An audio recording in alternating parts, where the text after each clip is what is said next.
How to expand business without any investment एक बहुत interesting सा टॉपिक है। आप सभी इस बारे में सोचते होंगे कि कैसे मैं अपने बिजनेस को एक्सपैंड कर सकता हूं, बट जब भी आप सोचते हैं कि मुझे अपने बिजनेस को एक्सपैंड करना है, मुझे अपने बिजनेस को बड़ा करना है, तो जब भी आप इस बारे में सोचते हैं तो सीधे से एक ख्याल आता है कि अगर मुझे बड़ा करना है तो बहुत सारे इन्वेस्टमेंट की ज़रूरत होगी। अभी सबसे पहले हमें यह भी समझने की ज़रूरत है कि क्यों हमें एक्सपेंड करने की ज़रूरत है, क्यों हमें अपने बिजनेस को बड़ा करने की ज़रूरत है। क्योंकि जब हमें यह पता होगा कि बड़ा क्यों करना है तो फिर हमें उसके रास्ते भी मिलेंगे कि बड़ा कैसे करना है, और फिर मैं आपको बताऊंगा कि बिना इन्वेस्टमेंट के आप अपने बिजनेस को कैसे बड़ा कर सकते हैं। आज की जो वर्ल्ड है, आज की जो दुनिया है, आज हम जिस इंफॉर्मेशन के युग में जी रहे हैं, यहाँ पर हर बिजनेस में कॉम्पिटिशन्स बहुत ज़्यादा है। कॉम्पिटिटर्स दिन पर दिन बढ़ते चले जा रहे हैं, और जहाँ पे कॉम्पिटिटर्स बढ़ते हैं, कॉम्पिटिटर्स जब भी आते हैं तो वो आपसे बड़े आते हैं, और जब भी आपसे बड़ा कोई कॉम्पिटिटर आता है तो वो एक फियर लेके आता है कि कहीं ना कहीं ये आपके बिजनेस को कुछ हार्म करने वाला है। अगर आप अपने बिजनेस को एक्सपैंड नहीं करते हैं, आप अपने बिजनेस में ग्रोथ लेकर नहीं आते हैं, आप अपने बिजनेस को बड़ा नहीं करते हैं, तो ये जो बड़े कॉम्पिटिटर्स आएंगे ये आपकी ग्रोथ को स्लो करते जाएंगे, ये आपके बिजनेस को छोटा कर देंगे, ये आपके प्रॉफिट को छोटा कर देंगे, ये आपकी सस्टेनेबिलिटी के लिए एक खतरा पैदा कर देंगे। इसलिए आपको अपने बिजनेस को बड़ा करना बहुत ज्यादा जरूरी है। चाहे आप एंटरप्रेन्योर हैं, आप स्टार्टअप हैं, या आप एक स्मॉल मिड साइज एंटरप्राइज हैं, कोई बिजनेस है, आपको एक्सपैंड करने की जरूरत है। आपको हर बार सोचना होगा, हर साल सोचना होगा कि मैं अपने बिजनेस को कितना % एक्सपैंड कर सकता हूं, कितना और बड़ा कर सकता हूं, कितना और प्रॉफिटेबल बना सकता हूं। प्रॉफिटेबिलिटी, स्केलेबिलिटी, ये दोनों चीजें साथ साथ में चलती है। अगर आप अपने बिजनेस को बड़ा नहीं कर पाए तो थोड़े समय बाद जब बड़े कॉम्पिटिटर्स आएंगे आपके मार्केट में तो आपकी जो सस्टेनेबिलिटी है उसके लिए एक खतरा पैदा कर देंगे। इसलिए आज ही प्लान करें कि आप अपने बिजनेस को कैसे स्केल अप करने वाले हैं। जब भी आप सोचते हैं मुझे अपने बिजनेस को बड़ा करना है तो सबसे पहले आपके सामने बहुत सारे चैलेंजेस आके खड़े हो जाते हैं। चलिए हम उन चैलेंजेस के बारे में डिस्कस करते हैं। अगर आप अपने बिजनेस को बड़ा करना चाहते हैं, आप अपने बिजनेस को एक्सपैंड करना चाहते हैं, तो सबसे पहली चीज आती है लोकेशन। आपको बहुत सारी लोकेशंस की जरूरत होगी। या तो आप वहीं पर अपने बिजनेस को बड़ा करना चाहते हैं तो आपको शॉप बड़ी करनी होगी। अगर आप एक्सपैंड करना चाहते हैं डिफरेंट प्लेसेस पे तो आपको नई नई जगह की जरूरत होगी, मल्टीपल लोकेशन चाहिए होगी, मल्टीपल शॉप्स चाहिए होगी, जो कि इतना आसान नहीं होता। ये सबसे पहला चैलेंज होता है जो आपके सामने आता है। More people to handle the growth. So आपने एक्सपैंड तो कर लिया, बट जब आप एक्सपैंड करेंगे, मल्टीपल लोकेशंस पे जाएंगे, मल्टीपल शॉप्स पे जाएंगे, तो आपको ज़्यादा लोगों की ज़रूरत होगी। अब आप अपनी फोटोकॉपी तो करा नहीं सकते, तो ज़्यादा लोग कैसे आएंगे, और एम्प्लॉयज़ पे उतना ज़्यादा रिलाय भी नहीं कर सकते, तो फिर ग्रोथ कैसे आएगी। तो ये जो बिजनेसेस हैं जो आज मल्टीपल लोकेशंस पे काम कर रहे हैं वो कैसे कर पा रहे हैं, वो उन्होंने इस चैलेंजेस को कैसे ओवरकम किया है। तीसरा चैलेंजेस है कि कम्युनिकेशन एक बहुत बड़ा चैलेंज है। जैसे ही आप मल्टीपल लोकेशंस पे जाते हैं, आप ज़्यादा लोकेशंस पे जाते हैं, तो आपको ये देखना होता है कि मैं वहाँ पे कम्युनिकेशन कैसे करूँगा। मुझे कैसे पता होगा कितना वहाँ पे बिक रहा है, कितना खरीदा जा रहा है, कितने कस्टमर्स आ रहे हैं, कितनी प्रॉफिटेबिलिटी आ रही है। ये सब मेजर करना बहुत ज़्यादा डिफिकल्ट हो जाता है। जो भी पर्सन आपके अलावा वहाँ पर है उससे आप कम्युनिकेशन कैसे करने वाले हैं, ये एक बहुत बड़ा चैलेंज आपके सामने आता है। मान लीजिए आपकी 50 दुकानें हो गई, तो 50 लोगों से कम्युनिकेट करना क्या पॉसिबल है आपके लिए। आप अगर एक बंदे से अगर 1 घंटा बात करते हैं तो आपको 50 घंटों की जरूरत होगी। अगर आधा घंटा बात करते हैं तो 25 घंटों की जरूरत होगी। अगर आप 15 मिनट बात करते हैं तो भी 12.5 घंटे की जरूरत होगी। क्या आपके पास इतना समय है उन्हें कम्युनिकेट करने के लिए?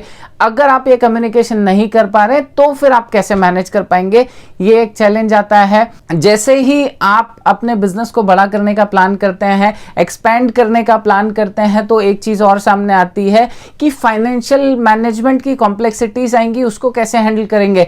हर दुकान से कैश को कैसे मैनेज करेंगे, कैसे कैश कलेक्ट करेंगे, कैसे फाइनेंसेस मैनेज करेंगे, कैसे पेएबल्स को पे करेंगे, कैसे रिसीवेबल्स को रिसीव करेंगे, और कैसे सारी चीज़ों को एकदम स्मूथली चलाएंगे फाइनेंशियल मैटर में। ये कॉम्प्लेक्सिटी आती है। स्कोप ऑफ ऑपरेशंस जो इंक्रीज होंगे उन स्कोप ऑफ ऑपरेशंस को हैंडल कौन करेगा। आज आप अपनी एक शॉप चलाते हैं, अपनी एक दुकान चलाते हैं, वहां पे आपको पता है कि मुझे क्या करना है, मुझे माल खरीद के लाना है, जमाना है और उसे बेचना है। ये 3 ऑपरेशंस हैं जो मुझे करने हैं। इसके अलावा मुझे अकाउंटिंग को मैनेज करना है, मुझे फाइनेंसेस को मैनेज करना है। ये कुछ ऑपरेशंस होते हैं। जैसे ही आप स्केल अप करते हैं, जैसे ही आप मल्टीपल शॉप्स पे जाते हैं, ये चीजें कई गुना ज्यादा बढ़ जाती है। आपको हर शॉप के लिए हिसाब रखना होता है। आपको ये भी देखना होता है मैंने कहाँ कितना ट्रांसफर किया है, कहाँ से मेरे पास कितनी चीजें आई है, किसको मैंने कितना पैसा दिया है, वहां से मुझे कितना लेना है, वहां का ओपनिंग स्टॉक क्या है, वहां का क्लोजिंग स्टॉक क्या है। ये सारी चीजों को मैनेज करना भी एक कॉम्प्लेक्सिटी होता है।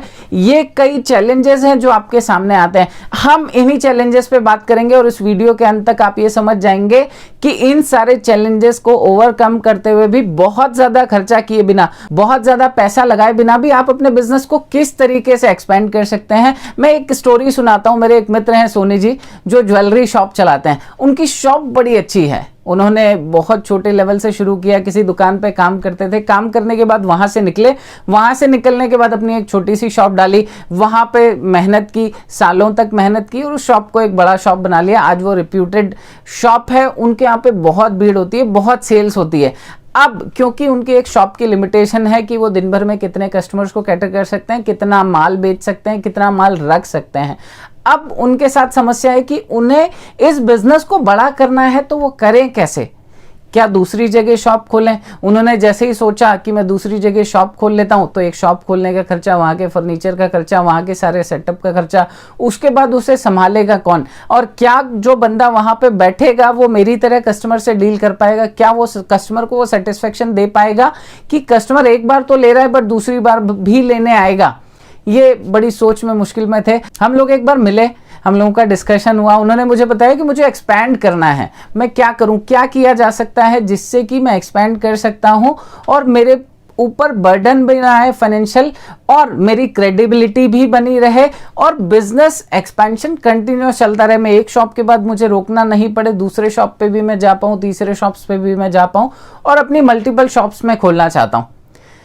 तभी मैंने उन्हें सजेस्ट किया कि आप एक काम कीजिए, आपकी शॉप है, बहुत अच्छी है, आप प्रोक्योरमेंट में बहुत अच्छे हैं, आप बहुत अच्छा माल खरीदते हैं, आपकी पसंद बड़ी अच्छी है, कस्टमर को आपका सामान बहुत पसंद आता है। आप एक काम कीजिए, अपने लिए एक कस्टमर्स का नेटवर्क तो आपने बना ही रखा है, अपने लिए एक एजेंट्स का नेटवर्क भी बना लीजिए। आपके जिले में, आपके शहर के आसपास जितने भी ऐसे लोग हैं जो आपकी ज्वेलरी को सेल करना चाहते हैं, ऐसे लोगों को ढूंढिए और ऐसे लोगों का एक नेटवर्क तैयार कीजिए। हम मिलकर एक एप्लीकेशन बनाते हैं, आप उस एप्लीकेशन पे उन्हें इन्वेंट्री ट्रांसफर कर दीजिए और वो इन्वेंट्री उनके पास होगी। जो इन्वेंट्री आपने मोबाइल एप्लीकेशन दी है वही इन्वेंट्री आप उन्हें फिजिकली दीजिए।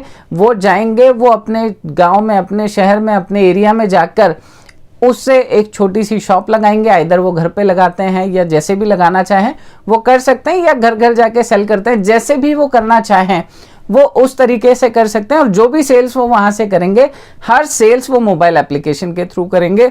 मोबाइल एप्लीकेशन ही उनकी एक दुकान होगी जिस दुकान से वो सेल्स करेंगे। और जो भी एक टाइम सेट करते हैं, इधर आप उसे वीकली करते हैं या 15 डेज में करते हैं या मंथली करते हैं, वो आपके पास वापस आएंगे। आप टैली करेंगे स्टॉक को कि जो एप्लीकेशन में स्टॉक है और जो उन्होंने फिजिकल स्टॉक उनके पास रखा हुआ है वो स्टॉक मैच करेंगे। उसके अकॉर्डिंग जो भी आपको फाइनेंशियल ट्रांजैक्शन है वो आप कर लेंगे। तो यहाँ पे आप देखिए कि क्या किया।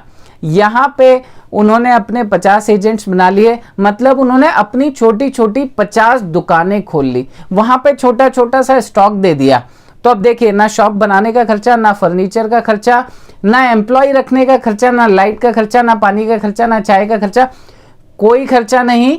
सिर्फ इन्वेंट्री देना है। इन्वेंट्री बहुत छोटा सा देना है तो उसमें भी कोई बहुत ज्यादा खर्चा नहीं है। वीकली अगर हम लोग उसको कर लेते हैं तो इन्वेंट्री टर्नओवर के लिए भी उतने ज्यादा पैसे की जरूरत नहीं है। तो बिना पैसे के भी 50 दुकानें खुल गई और 50 दुकानों से यहाँ पे बिजनेस आने लग गया। ऐसे ही कुछ छोटे छोटे से आइडियाज होते हैं जो आपके अपने बिजनेस में लगाने होते हैं और उससे आप प्रॉफिटेबिलिटी को जनरेट कर सकते हैं।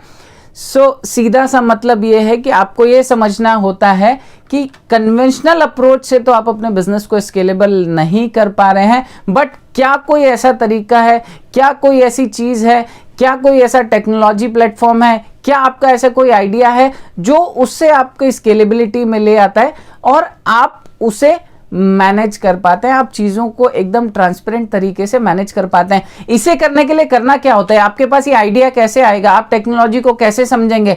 इसे करने के लिए बहुत सिंपल सी 3 चीज़ें करनी होती है। आपको सिर्फ और सिर्फ ये समझना होता है कि आपका प्रोडक्ट क्या है। अभी थोड़ा सा अजीब लग रहा होगा कि जिस प्रोडक्ट में आप काम करते हैं, जिस बिजनेस में आप काम करते हैं, मैं उसी को समझने की कह रहा हूं। जी हाँ, आपको उसी प्रोडक्ट को समझना होगा, आपको अपने प्रोडक्ट को ही समझना होगा और आपको यह देखना होगा कि आपका प्रोडक्ट ऐसा क्या है जिसमें आप कनेक्टिविटी कर सकते हैं। आपको अपने प्रोडक्ट को एक दूसरे नजरिए से देखना है कि मेरा प्रोडक्ट ऐसा क्या है, मैं उन्हें किन लोगों से कनेक्ट कर सकता हूं। जैसे हमने एग्जाम्पल में समझा कि हम लोगों ने एक लोगों का नेटवर्क बनाया जो जाके उस माल को अपने एरिया में सेल करते हैं। ऐसे ही आप देखिए कि ऐसा क्या है आपके प्रोडक्ट में कि वो किसी और प्रोडक्ट के साथ कनेक्ट हो सकता है। कई बार ऐसी चीजें होती है जो आपस में कनेक्टेड होती है। अगर मैं खेत में छींटने वाली दवाई अगर सेल कर रहा हूं तो उसके साथ में जो स्प्रे पंप होता है वो कनेक्टेड होता है। अगर कोई दवाई ले रहा है तो साथ में स्प्रे पंप भी लेगा। तो ये ऐसी चीजें जो 2 प्रोडक्ट आपस में कंबाइन हो जाते हैं। क्या आपका प्रोडक्ट ऐसा है जिसके साथ में कोई प्रोडक्ट कॉम्बिनेशन में आ सकता है? क्या आप किसी अदर प्रोडक्ट कंपनी के साथ टाई अप कर सकते हैं कि आप अपने प्रोडक्ट को उनके साथ क्लब कर दें? आप जहां पे बेचें आप दोनों का माल बेचें, वो जहां पे बेचे वो आपका भी माल साथ में बेचे। क्या ऐसी कोई पॉसिबिलिटी है? आपको यह भी देखना होता है कि आपका प्रोडक्ट किसी प्लेस के साथ कनेक्ट हो सकता है। तो हमें 3 P फाइंड आउट करने होते हैं, पीपल, प्रोडक्ट और प्लेस। आप कहां पे कनेक्ट कर सकते हैं, किन लोगों के साथ कनेक्ट कर सकते हैं, किस प्रोडक्ट के साथ में कनेक्ट कर सकते हैं, किस प्लेस के साथ में कनेक्ट कर सकते हैं। अगर आपकी एक कॉफी शॉप है, आप उसे जाकर किसी मॉल में बात कर सकते हैं, किसी सुपरमार्केट में बात कर सकते हैं कि मुझे एक छोटी सी स्पेस दे दीजिए, मेरा एक लड़का खड़ा रहेगा, वहां पे एक छोटा सा स्टॉल लगाएगा और वहां से सेल्स करना चालू कर देगा और उसके लिए हम लोग प्रॉफिट शेयरिंग कर लेंगे। तो यहां पे क्या हुआ, ना आपको पूरा सेटअप करना पड़ा, ना आपको लोगों को लाने के लिए मेहनत करनी पड़ी, ना मार्केटिंग करनी पड़ी, बट आपका बिजनेस बहुत इमीडिएट बेसिस पे चालू हो गया और आपने जो शेयर किया वो रेवेन्यू शेयरिंग किया। ऐसे आपको समझना होता है कि आप कैसे कर सकते हैं। कि एग्जांपल से समझते हैं, मेरी एक मित्र है पूजा, अब वो पर्स बनाती है, बड़े सुंदर सुंदर पर्स बनाती है, देश भर के हर कोने में से वो कुछ ना कुछ मटेरियल मंगवाती हैं, फिर उन्हें लाकर अपने प्रोडक्शन हाउस में प्रोड्यूस करते हैं। अपने खुद डिजाइनर्स हैं जो डिजाइनर्स डिजाइन करते हैं, फिर वो मटेरियल मंगाते हैं, फिर कुछ डिजाइन करते हैं और बहुत सुंदर पर्स बनाते हैं। और सुंदर पर्स होते हैं और ब्रांडेड पर्सेस से की तुलना में बहुत कम प्राइजेस में होते हैं, लोगों को बहुत पसंद आते हैं। जो एक पर्स लेने आता है वो 2 पर्स लेके जाता है। उनके साथ चैलेंज यही था कि उनके प्रोडक्शन की एक लिमिट है, प्रोडक्शन वो करते जा रहे हैं, शॉप एक ही है जहां से वो बेचते जा रहे हैं। अब क्या किया जाए? जब हम लोगों का डिस्कशन हुआ, मैंने यही फॉर्मूला उनको बताया। उन्होंने देखा कि हाँ, कुछ ऐसे प्लेसेस हैं जहां पे किया जा सकता है। उन्होंने अपने शहर की जितनी भी ऐसी शॉप्स हैं जो पार्टी वेयर शॉप्स हैं, जहां पे शादी सगाई और फेस्टिवल्स के लिए शॉपिंग होती है, वहां पे जाके बात की कि ये मेरे पर्स हैं, आप इसको देखिए, ये अच्छे लगते हैं। आप अपने शॉप में एक शेल्फ दे दीजिए, मैं वहां पे अपने मटेरियल्स रख देती हूं, ये बारकोडेड मटेरियल्स हैं। मैं आपको एक एप्लीकेशन दूंगी, जो भी सेल होता है आप उसे स्कैन करके सेल कर दीजिएगा। जो भी स्टॉक कम होगा मैं उसे ऑटो फिल कर दूंगी, आप मुझे रिक्वायरमेंट देने के लिए भी आपको जरूरत नहीं है।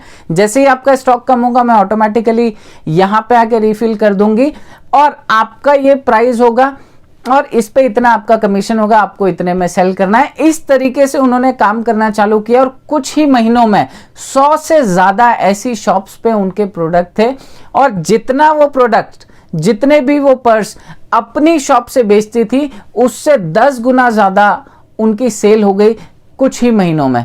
तो ये कमाल है। उन्होंने अपनी 100 दुकानें खोल दी, बट 100 दुकानों के लिए इतना भी खर्चा नहीं है जितना एक दुकान को खोलने में आता है। एक बहुत अच्छी सी टेक्नोलॉजी बनाया, एक अच्छा सा प्रेजेंटेशन बनाया, प्रोडक्ट तो दमदार था ही, वो जाके लोगों को दिखाया, शॉप्स को दिखाया, उनके सेटअप में लगाया और काम करना चालू कर दिया। ये दोनों के लिए विन विन सिचुएशन है। वो शॉप्स, उनके लिए एक एडिशनल रेवेन्यू आ गया और इनके लिए अपना एक बिजनेस मॉडल तैयार हो गया।